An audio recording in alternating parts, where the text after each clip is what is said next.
Hey, I'm Lisa and this is Charlie, and if you're new to our channel, we welcome you, and if you've been here before, we welcome you back.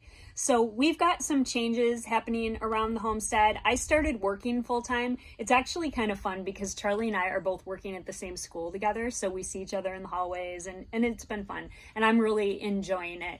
But it's definitely put a toll on what we get done around the homestead throughout the week. So what we're gonna do is we're gonna start filming our homestead vlogs on the weekend, and then we'll catch you up on what we did throughout the week. In this video, we're gonna show you what we did last week. We made a fun little date out of it and learned a new skill. And we're also gonna show you what we're doing around here this weekend. So these logs right here, see how they have these little holes right along it?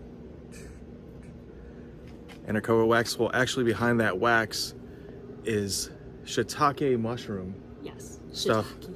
I think that's how you say it. But anyway, we inoculated these logs with our friend Will from Honeybee Hollow Gardens.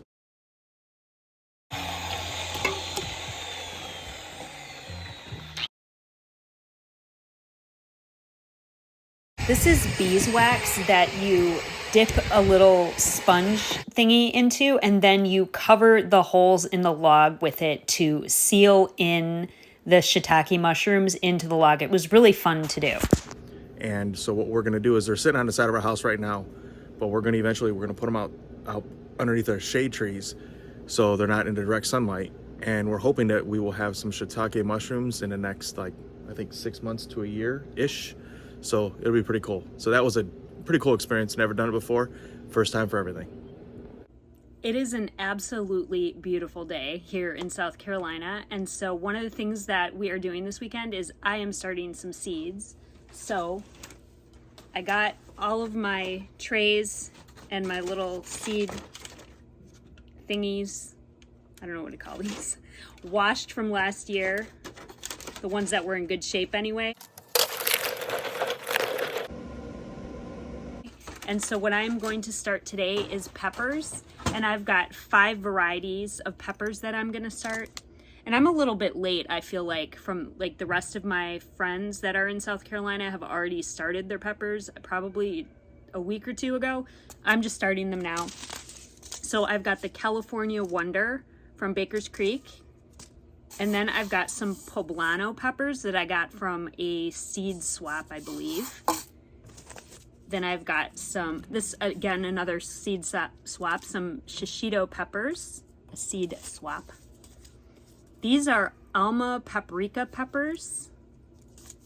And then these are some of the early jalapeno peppers. And I grew these last year and they were really, really prolific. They did fantastic. I made a lot of really good jalapeno peppers with them. So I am pretty excited to get these started. So this weekend has gone by so fast. I can't even believe that I just got off work Friday. We're already looking at Sunday afternoon here. Time has gone by so quick. It was like a blink of an eye. So I just want to show you real quick a little bit of stuff that we did this weekend. So a project that I've been working on is getting these guys right here rotated out onto the pasture. And I did it pretty easily. I took these little fiberglass posts and I ran the wire all along it, and I gave them another paddock that they can be in. Now the grass isn't growing up too well right here yet, so I've still given them hay through a round bale and all that, but eventually they're gonna get over here to this other pasture, which is right here. That's really nice, and it's greening up really well for us. So hopefully they'll be able to get out there in the next couple weeks, maybe a month or so, and they'll have really fresh grass they can eat, and then I won't have to supplement their feed so much with the round bales. So it'll help save us some money here on the homestead, which is key. So let me show you something else we're doing over here in the barn. All right, so this week we are expecting to get not just a shipment of meat birds, but also we're supposed to be getting a shipment of layer hens. And that was on accident by myself. I double ordered, but so one of these right here, we're gonna put our meat birds in when we first get them, just like a little brooder, let them grow up a little bit. And that's before we put them out on a pasture in our chicken tractor. We have a Suskovich chicken tractor that we're going to use for them, and I'll show that in a later video. When they get a little bigger, I'll be moving them from here out to the chicken tractor, where I move them every single day, actually twice a day, so they're always on fresh grass, which is pretty cool. And then the other one, we're going to have our egg layers in. I think we're getting 20 egg layers in. I think we're getting 10 barred rock, and we're also getting 10 black copper marins. So when we get those in, I'll show you how we have them into the brooder. I'll film that later this week. So what'll happen is we order them from the hatcheries. They're gonna go straight to the post office, and we'll have to pick them up first thing in the morning before I go to work. So usually that'll be like about a 6 a.m. call. I'll run over there, grab them real quick, bring them back here, and then I'll get to work real quick. So they'll be fine out here in the barn. But what I do is I set these brooders up right here with everything in here ready to go. So I got their water ready right here. Right here I got a waterer set up for them. Got a thing for their food, and then I got a little warmer for them. So setting all this up so when they do come, it's quick and easy, set up, ready to go, so I don't have to mess around with this stuff in the morning because I got to get to work on time. So that'll work out really, really slick. So I have both of these. I'm thinking that we're probably gonna get those birds probably on Wednesday or Thursday, which will be pretty cool. It looks like I got a bunch of dirt on my face, but totally good. And this will be exciting. So good things are happening really, really fast. Okay, so one thing that we have never showed on video before, on YouTube at least, I've done it a little bit on TikTok and Instagram, is what we do when we encounter a snake in the chicken coop. So we are gonna do a little reenactment to show you exactly what we do. So you're just going along, you're collecting eggs from the nesting boxes, and then, oh, shiitake mushroom, there's a snake in the nesting box. So what are you gonna do? Charlie, can you hand me the snake pole, please? So this is something that we bought the very first time we saw a snake in the chicken coop. And Charlie immediately was like, go on Amazon and get a snake pole. And I found one, and he's like, get the longest one that they have.